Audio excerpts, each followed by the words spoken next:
Hey, a new week in branding and marketing. Actually, this week was pretty boring because it was the week after the Super Bowl. Everything was pretty much on the down low.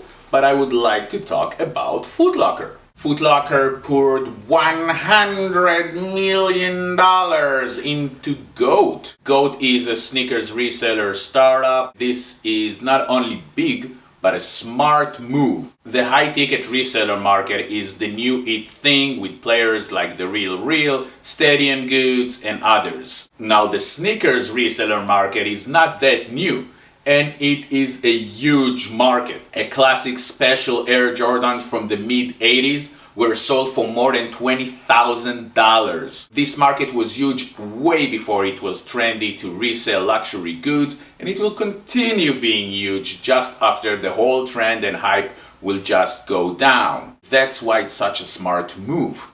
Tapping into the sneakers reseller market makes Foot Locker a brand that offers so much more than all the others. It makes them a retailer that is different than all the others. That's why now Foot Locker will have so much more brand equity for longer run. Retailers usually don't make such great, smart, forward-thinking moves, so kudos to Foot Locker. Now, if we're talking about forward-thinking, the Grammys and Oscars are pretty much here. The first Academy Award was in 1929, almost 100 years ago. It was something completely different, in a different location, which is actually here. All those award shows looks like they're pretty much stuck in the past. The culture is changing, the status quo is shaking, and a great example for it is the Oscar and Kevin Hart fiasco. I think that what Kevin did with saying, I'm not gonna host the Oscars at all, is the right thing to do. Ratings for award shows is dropping. The last Emmy was the lowest rating in 3 years.